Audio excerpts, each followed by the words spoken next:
ilahi təqvaya riayət etməyi tövsiyə edirəm.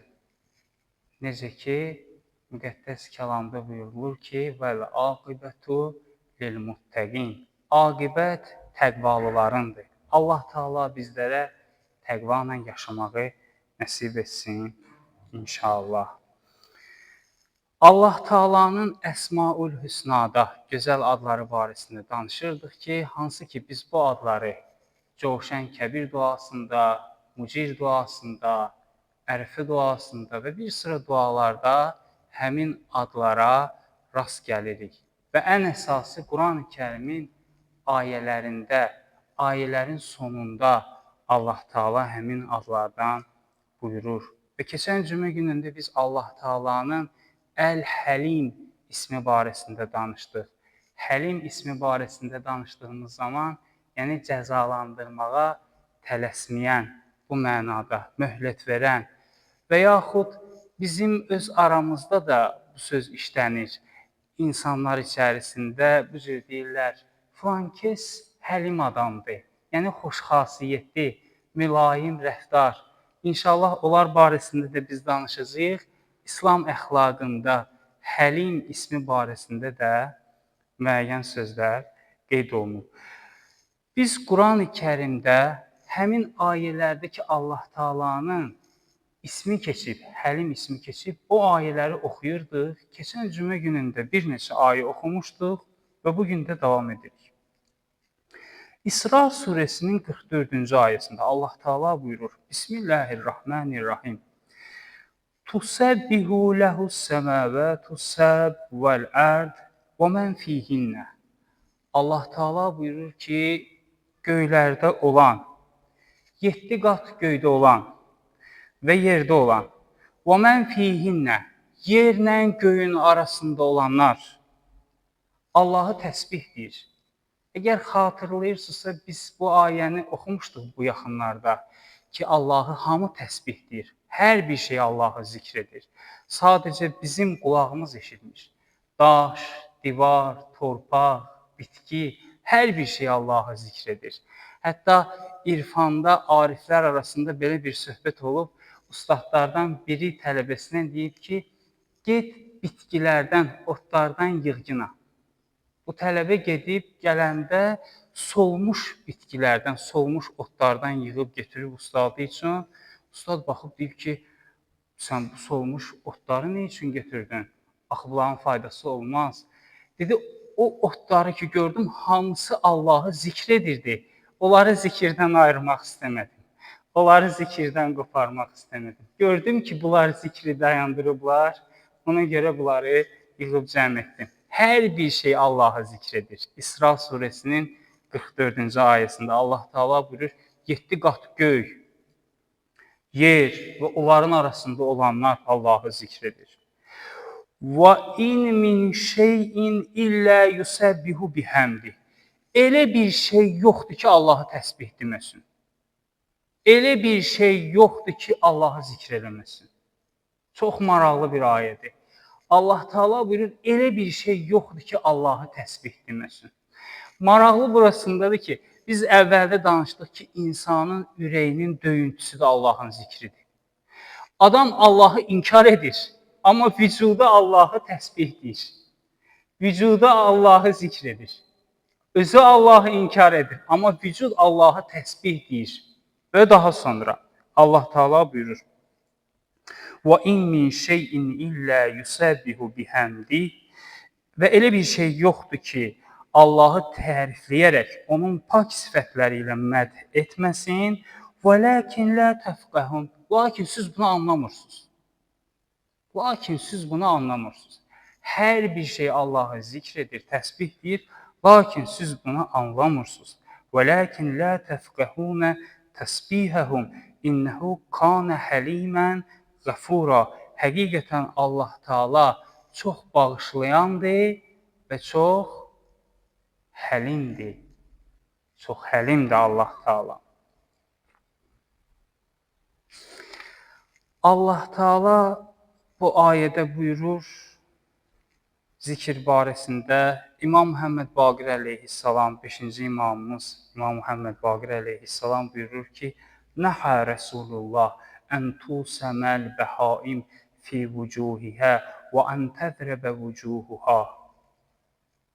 O zikr barəsində ki, biz deyirik, hər şey Allahı zikr eləyir və bütün məxluqat Allahı zikr edir.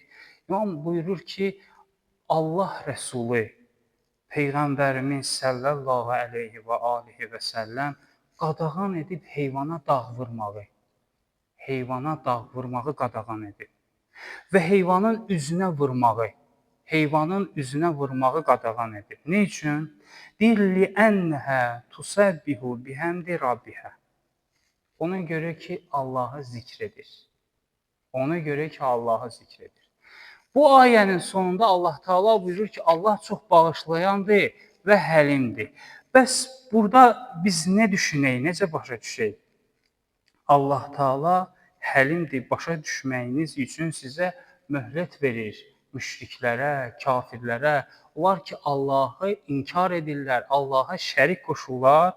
Allah Teala buyurur ki, Allah sizə möhlət verir. Yəni, bu ayənin məzmunundan biz belə başa düşürük ki, Allah sizə möhlət verir və əgər başa düşməsəz də sizi bağışlayır.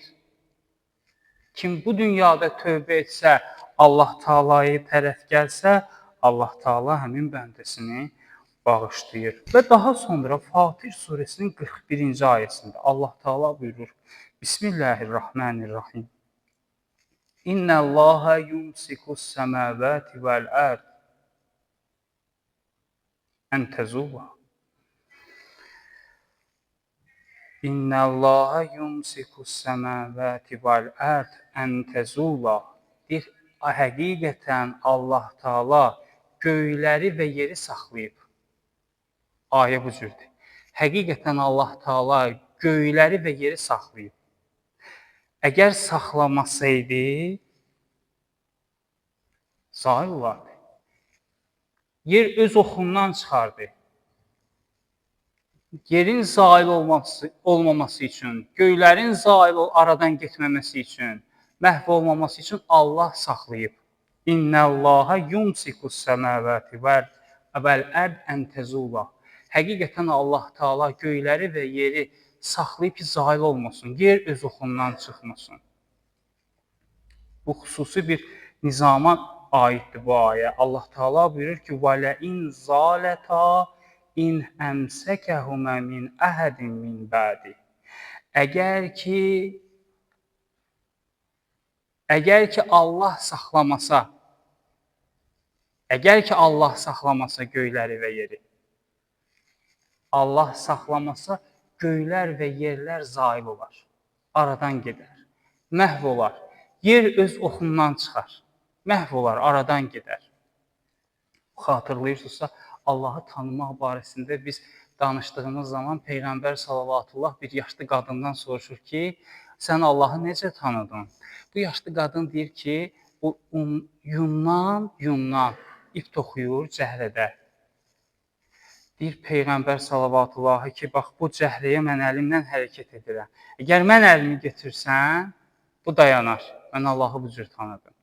Bu yer üzərində olan nizam, intizam, gecənin gündüzlə, gündüzün gecə ilə əvəz olunmasına xüsusi bir yaradan var. Allah Teala buyurur ki, وَلَئِنْ زَالَتَ İn əmsəkəhumə min əhədin min bədi. Əgər Allah saxlamasa, Allahdan başqa, Allahdan sonra bir nəfər saxlaya bilməz. Allahın əzəmətinə, nişanəsinə, qüdrətinə nişanədir. İnnəhu kana həlimən qəfura. Həqiqətən Allah Teala çox bağışlayandır və mehribandır. Həlimdir. Həlim yəni möhlət verir.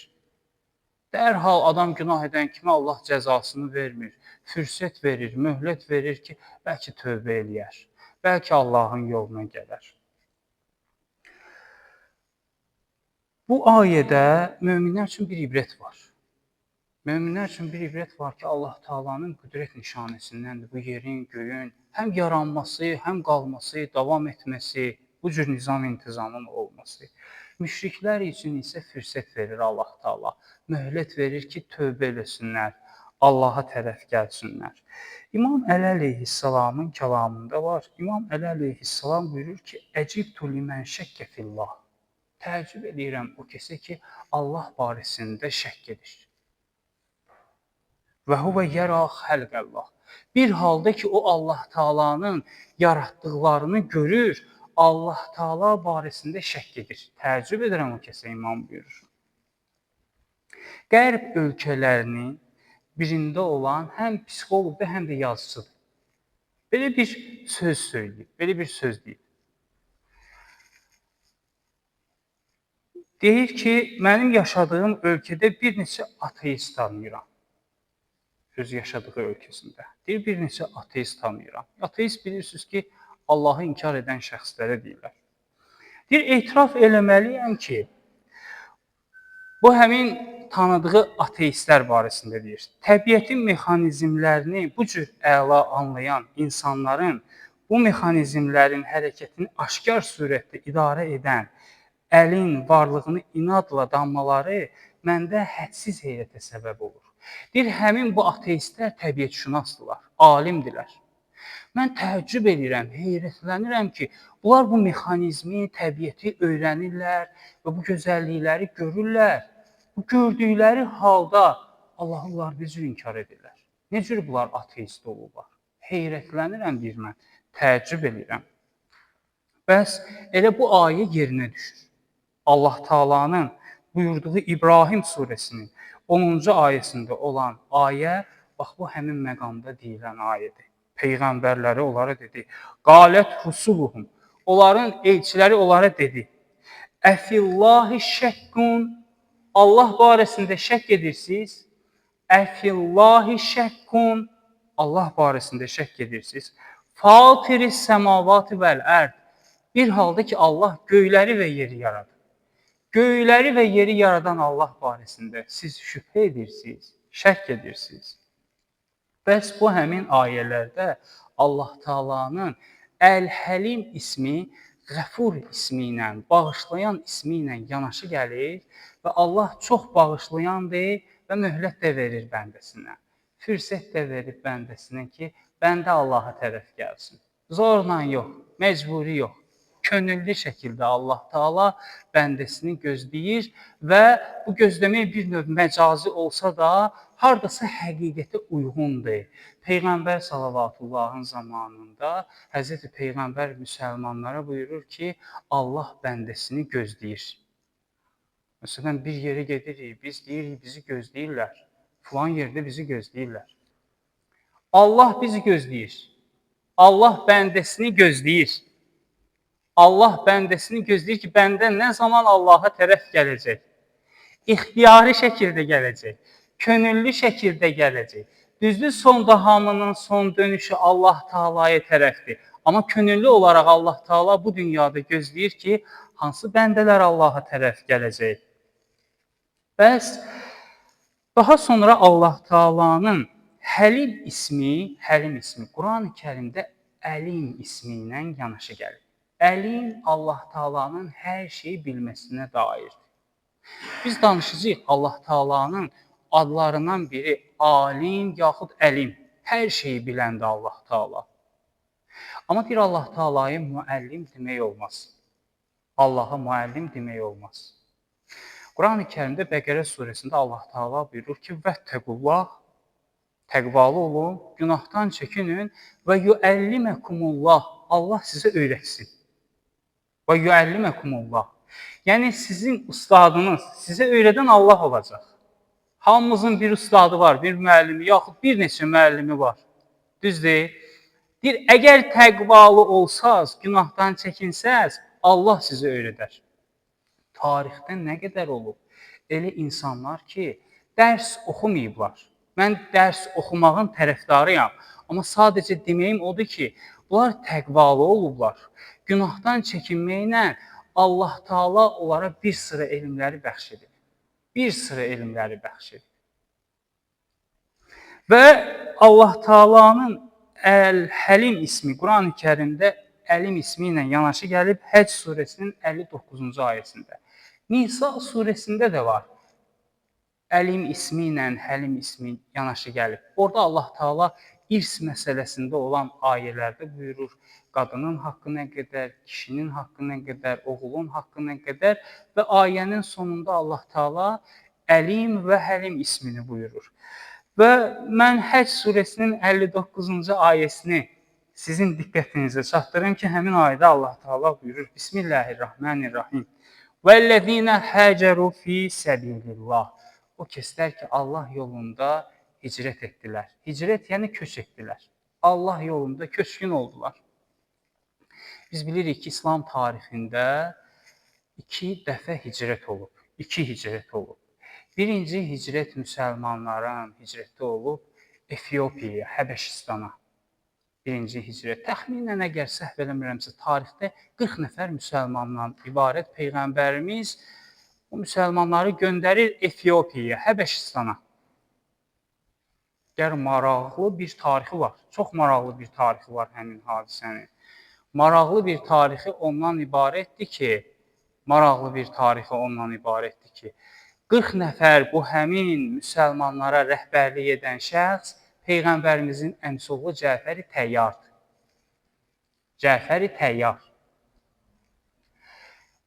Onlar Həbəşistana çatar-çatmaz, Həbəşistan krallığına xəbər verilir ki,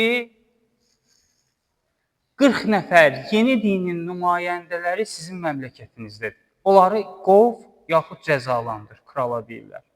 Kral deyir, mən bilmədiyim, tanımadığım adamı necə cəzalandırım? Necə cəzalandırım? Çağırın onlardan bir nümayəndə, gəlsin, onlarla mən həmsöhbət olun. Peyğəmbərimizin əmisi oğlu Cəfəri Təyyar gəlir. Cəfəri Təyyar gəlir və bu həmin kral İslam dini barəsində məlumat əldə etmək üçün Cəfəri Təyyardan soruşur ki, sizin dininiz hansı dindir? Deyir, bizim dinimiz İslam dinidir. İslam dini hansı bir dindir? Tək Allahlı dindir, tövhid dinidir. Və dinin bir sıra göstərişlərini deyəndən sonra, Həzrəti İsa və xanım Məryəm barəsində soruşur. Çünki onların dini xristianlıq dini olur. Deyir, sizin dininiz Həzrəti Məryəm və İsa barəsində nə deyir? Deyir, İsa bizim Peyğəmbərdir, Məryəm də müqəddəs bir xanımdır, anadır. Bəs kral Həbəşi bir xətt çəkir yerdə. Deyir, sizin dininizlə bizim dinimizin arasında olan fərq bu xətt qədərdir. Amma bir maraqlı sual. Biz sizinlə qonşu ölkə deyilik. Nə üçün bizim ölkəmizə gəlmişsiniz? Nə üçün bizim ölkəmizə gəlmişsiniz? Biz sizinlə qonşu ölkə deyilik. Nə üçün bura gəlmişsiniz? Bizim Peyğəmbərimiz buyurur ki, Cəfəri Təyyar deyir. Peyğəmbərimiz buyurdu ki, siz ədalətli bir şəxssiz. Haqsız yerə kiməsə zülm etməzsiniz. İmam Əli əleyhissalamın kəlamında var. İmam buyurur ki, ədalət gözəl sifətdir, gözəl xüsusiyyətdir. Hamı gərək ədalətli olsun. Hamı gərək ədalətli olsun. Amma deyir, rəhbərlər ədalətli olsalar, bu daha gözəldir. Rəhbərlər ədalətli olsalar, bu daha gözəldir. Bəs ondan sonra bu həmin kral deyir ki, nə qədər istəyirsinizsə, bizim ölkəmizdə, məmləkətimizdə qala bilərsiniz. Və birinci hicrət müsəlmanların Həbəşistana, ikinci hicrəti isə Məkkədən Mədinə şəhərinə olur.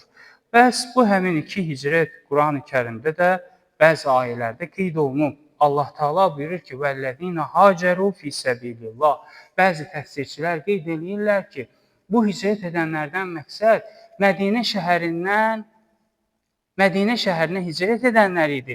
Hansı ki, müsəlmanlar Məkkə şəhərinə gəlib çatandan sonra onlardan bəzisi vəfat etmişdi, bəzisi şəhid olmuşdu. Allah Taala buyurur ki, "Thumma qutilu." Sonra onlardan bəzisi şəhid oldu. "Aw matu."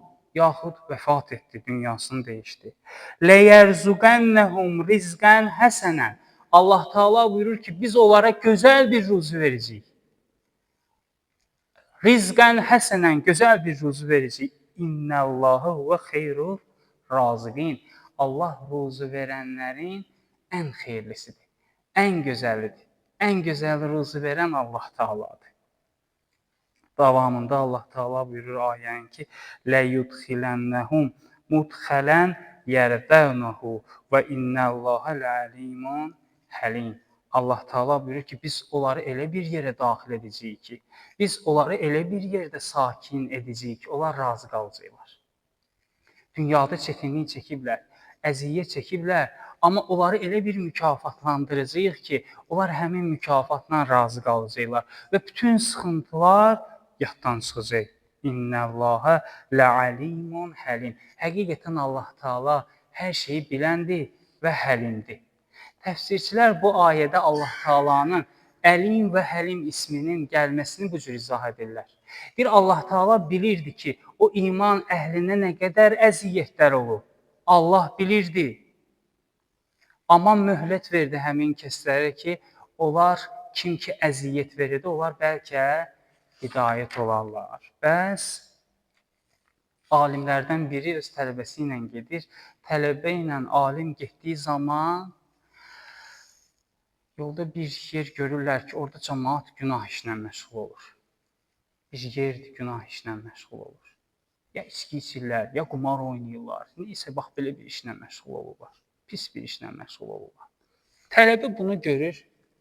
Ustadın yanında bu cür deyir, kaş yer aralanardı, bu günah əhli düşərdi yerin arasına. Ustad baxır tələbəsinə, deyir, nə üçün belə dedin?